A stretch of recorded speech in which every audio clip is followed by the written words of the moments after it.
नाज़रीन, कुछ आंतरिक खबरें हैं आपके सामने रख देते हैं, लेकिन पाकिस्तान की सबसे बड़ी खबर, पाकिस्तान के prime television news ARY news को जिस तरीके से घुटनों पर लाया गया है, ARY न्यूज की गर्दन के ऊपर बाकायदा से पांव रख दिया गया है, घुटना रख दिया गया है, ARY न्यूज की सांस रोकी गई है और ARY न्यूज के जो एंकर्स हैं, बड़े बड़े साफी हैं, बड़ी मोतबर शख्सियत हैं, वो आकर माफिया मांग रहे हैं, ऑन एयर आकर माफिया मांग रहे हैं। काशिफ अब्बासी साहब का जो शो होस्ट कर रहे हैं सती साहब, उन्होंने इससे पहले माफी मांगी है, लेकिन अब मोहम्मद मालिक साहब ने, यानी उनके शो में जो गेस्ट आए थे, मेहमान आए थे, उस पर भी माफी मांगी है। ये मालिक साहब को सुन लें।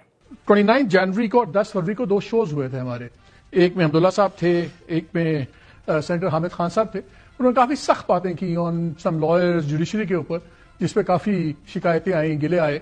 और अगरचे गेस्ट के जो व्यूज हैं वो उनके अपने व्यूज होते हैं, मुकदम है हमारे लिए, बट इदारे का उनसे मुतफिक होना जरूरी नहीं है।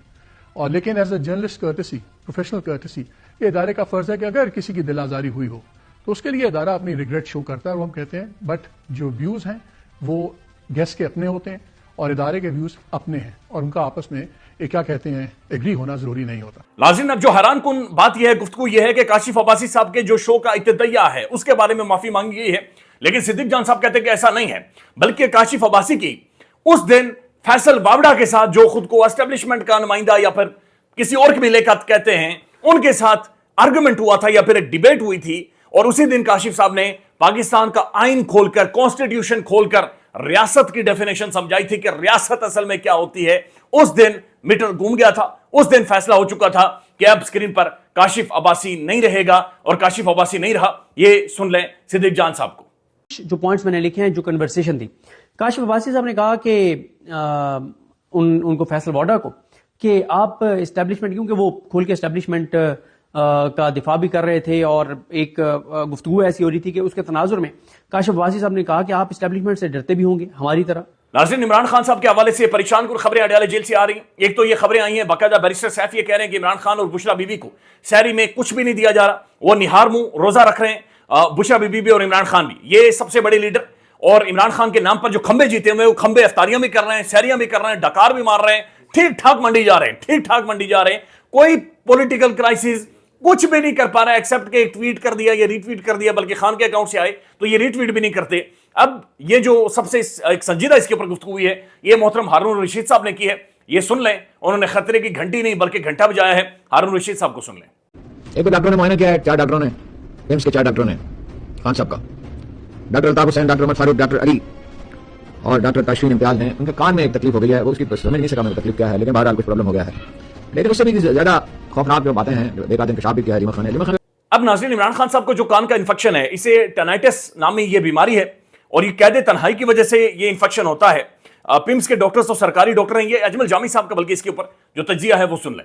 तो पिम्स के 4 डॉक्टर्स हैं, डॉक्टर अल्ताफ हसन, जब भी आप नाम सुनेंगे इनका नाम सबसे पहले होगा, सीनियर डॉक्टर हैं पिम्स के, डॉक्टर उमर फारूक हैं, डॉक्टर आतिफ हैं और डॉक्टर ताशफीन इम्तियाज हैं। ये 4 डॉक्टर्स हैं जिनकी आज इमरान खान साहब से जेल में मुलाकात करवाई गई है। उन्होंने कोई आधा पौना घंटा उनका एग्जामिन किया है, ऑब्वियसली कान के अंदर साफ को चेक किया होगा और उनके सिम्टम्स को नोट किया होगा। कुछ अद्वियात इन्होंने तजवीज़ की हैं, जिसमें मेरी तलाक है कि एंटीबायोटिक्स दी गई होंगी ताकि इन्फेक्शन थोड़ा कम हो, और अगर पेन है तो पेन किलर्स दी गई होंगी, लेकिन पेन की शिकायत खान साहब को कान में है नहीं। उनको सिर्फ टेनाइटिस की वजह से जो आवाज कान में आना है उसकी शिकायत लाहक है, जिसकी वजह बज़ाहिर इन्फेक्शन बताई जाती है। ये जेल का एनवायरमेंट बताया जाता है। बेहतर ये हो कि पीटीआई के लोग ये मुतालबा करें, जो कर भी रहे हैं कुछ लोग, इमरान खान साहब से उनके जो अपने साथी मौलवी हैं, डॉक्टर फैसल से लेकर दीगर लोग जो हैं ओवर द ईयर्स चेक करते हैं, एग्जामिन करते हैं, उनकी एक्सेस दी जाए ताकि वो तसल्ली से अपने मरीज का एग्जामिन कर सकें।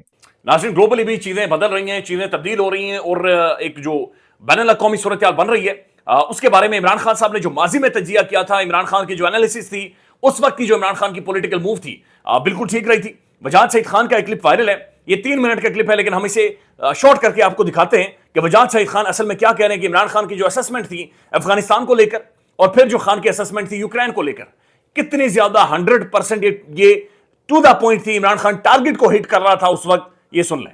इमरान खान ने 2 बड़े पॉलिटिकल, जियोपॉलिटिकल जो है रियलिटीज हमारे इस वक्त की प्रिडिक्ट की थी, पेशन गोई की थी, एक अफगानिस्तान पे और एक यूक्रेन पे। उनका मजाक उड़ाया गया, उनको सालों के लिए तालिबान खान बोला गया, साइडलाइन किया गया, और फिर ऑफ कोर्स आखिर में उनका तख्ता भी पलटा गया इन दोनों जंगों की वजह से। मगर आज जो ग्लोबल इवेंट्स हैं, जो ग्लोबल रियलिटी है, वो इमरान को करेक्ट प्रूव करती है। आज जो अफगानिस्तान में हो रहा है और स्पेशली जो यूक्रेन में हो रहा है, इस वक्त यूक्रेन के प्रेसिडेंट क्लास अपनी लेके ट्रंप और जेडी वैंस से इस वक्त यूरोप पहुंचे हुए हैं, चंदा इकट्ठा कर रहे हैं, ये उनकी ये जंग यूरोपियंस अप फंड करें, क्योंकि अमेरिका इस जंग में इंटरेस्टेड नहीं है। मगर इमरान ने हमें वार्न किया। लेकिन जाहिर है पाकिस्तान के अंदर किसी ने फैसला कर दिया था कि वो चीजों को आगे लेकर जाएगा। लेकिन इसमें एक जो अलार्मिंग डेवलपमेंट हुई है, समी इब्राहिम साहब ने अपने व्लॉग के अंदर जिक्र किया है कि असल में यूक्रेन जंग के अंदर हमने बिलियंस ऑफ डॉलर्स का असला दिया है। اور اس کے بارے میں Shamshad Ahmed Khan Sahab former foreign secretary of Pakistan انہوں نے بھی اس کے بارے میں کہا ہے کہ جناب باجوہ کسی کو بتائے بغیر، یعنی انہوں نے تو یہاں تک کہا کہ پاکستانیوں کو پتہ ہی نہیں ہے لیکن پاکستان اس جنگ کا حصہ ہے، یعنی ایسٹرن یورپ کی جنگ ہے، پاکستان ساؤتھ ایشیا میں ہے، ہمارا نہ بننا ملتا ہے نہ بیر ملتے ہیں، یعنی کوئی لینے دینے ہی نہیں ہے، ہمارے کھیت بھی نہیں ملتے، یعنی کوئی وہاں سے ہوا بھی ادھر نہیں آتی، لیکن انہوں نے کہا جناب آپ کو پتہ نہیں لیکن آپ اس جنگ کا حصہ ہیں۔ یہ سمیع ابراہیم صاحب کو سن لے کہ وہ کیا کہہ رہے ہیں۔ یہ ہے کہ $900 ملین کا اسلحہ جو ہے پاکستان نے بیچا یوکرین کو امریکہ کے کہنے پر، کیونکہ یوکرین کو اس اسلحے کی ضرورت تھی رشیا کے خلاف۔ اب اور پاکستان کو کیا ملا اس کے نتیجے میں پاکستان کو یہ ملا کہ IMF کے ساتھ جو پاکستان کی بات ہو رہی تھی لون کے لیے، اس میں جو فنڈنگ کا گیپ تھا وہ ایک تو اس $900 ملین سے پورا کیا گیا۔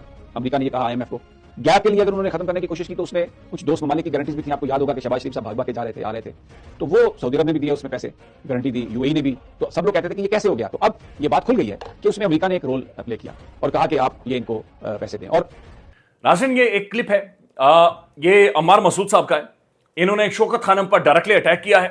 یہ اٹیک ایسے نہیں ہوتا بلکہ ہر رمضان میں یہ اٹیک کیا جاتا ہے، کروایا جاتا ہے، کہا جاتا ہے شوکت خانم کے خلاف کیمپین کی جاتی ہے۔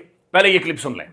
تو عمران خان کے پاس پیسے کہاں سے آ رہے ہیں؟ دو چیزیں، یا تو جس کے بارے میں خواجہ آصف نے بات کی تھی کہ ایک غریب بچے کا، کینسر زدہ بچے کی تصویر دکھا کے اس کے لیے زکوٰۃ خیرات مانگنا اور پھر اس پیسے کو پارٹی کے لیے، جلسوں کے لیے، دھرنوں کے لیے، پولیٹیکل نیریٹو کے لیے استعمال کرنا۔ دوسری وجہ ظاہر ہے عمران خان کا سابقہ سسرال ہے، گولڈ سمتھ کلین ہے، اور انہوں نے عمران خان میں انویسٹ کیا ہوا ہے اور ان کے مقاصد سٹیبل پاکستان نہیں ہے۔ شوکت خانم ایک ویلفیئر کا خیراتی ادارہ ہے اور ظاہر ہے اس میں کوئی رنگ، نسل، پارٹی، سیاسی جماعت سے تعلق نہیں ہوتا، کوئی بھی جاتا ہے ٹریٹمنٹ کرواتا ہے، کینسر کا یہ مرض اس کا ٹریٹمنٹ ہوتا ہے۔ دنیا میں ایسا سٹیٹ آف دا آرٹ اور پھر خیرات پر چلنے والا ادارہ شاید بہت کم ہی ہوں گے، یا پھر شاید کوئی نظیر نہیں ملتی، تاریخ نہیں ملتی، لیکن ہمیشہ ایسا بدبودار پروپیگنڈا کیا جاتا ہے۔ لہذا اسرائیلی پروڈکٹ کا اور پاکستان کے اندر جعل سازوں کا بائیکاٹ کریں، پاکستان کے اندر لوگوں کو سامنے بین بجانے والوں کا، ڈگڈگی بجانے والوں کا بائیکاٹ کریں اور شوکت خانم کو احتیاط دیں۔ یہ آپ کا صدقہ ہے، یہ آپ کی خیرات ہے، اور یہ واقعتاً آپ انسانیت کی خدمت کر رہے ہیں، آپ لوگوں کی خدمت کر رہے ہیں، آپ عوام کی خدمت کر رہے ہیں، اور آپ ایک نیک کام کریں گے۔ ظاہر اس طرح کی جب بھی کیمپین شروع ہوتی ہے تو لوگ اپنا حصہ اسے مزید بڑا کر دیتے ہیں، اپنے جتنا حصہ دے رہے ہوتے ہیں اسے ڈبل کر دیتے ہیں۔ اسے ڈبل کرنے کی ضرورت ہے، اپنا حصہ ڈالیں۔ خیال رکھیے گا، اللہ حافظ۔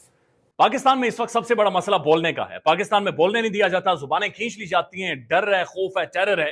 پاکستان کا میڈیا مکمل طور پر کنٹرولڈ ہے، ویل مینجڈ ہے، ایک میسو سینسرشپ ہے۔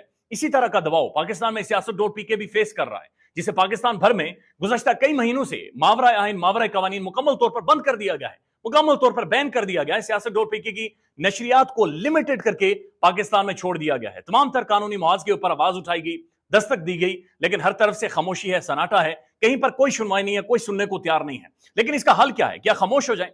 کیا سوال نہ کریں؟ کیا معلومات آپ تک نہ پہنچائیں؟ کیا انفارمیشن آپ تک نہ پہنچائیں؟ معلومات بھی پہنچے گی، انفارمیشن بھی پہنچے گی، سوالات بھی اٹھیں گے، لیکن اب آپ نے رول پلے کرنا ہے، آپ نے اپنا کردار ادا کرنا ہے، اور چھوٹا سا ایک پروسیجر ہے، پروسیس ہے، اس کے بعد آپ اپنا کردار ادا کریں اور ہماری مدد کریں۔ پہلے آپ نے یہ کرنا ہے کہ ہمارے یوٹیوب چینل کو سبسکرائب کرنا ہے، اس کے بعد جوائن کے بٹن کے اوپر جانا ہے، کلک کر کے ہمارا ممبر بننا ہے، یا پھر دوسرا آپشن یہ ہے کہ آپ نے ویڈیو کی ڈسکرپشن میں جانا ہے، وہاں پر پیٹریون کا لنک موجود ہوگا، اس لنک کے اوپر کلک کریں اور ہمیں سپورٹ کریں، ہمارا حصہ بنیں، ہماری طاقت بنیں۔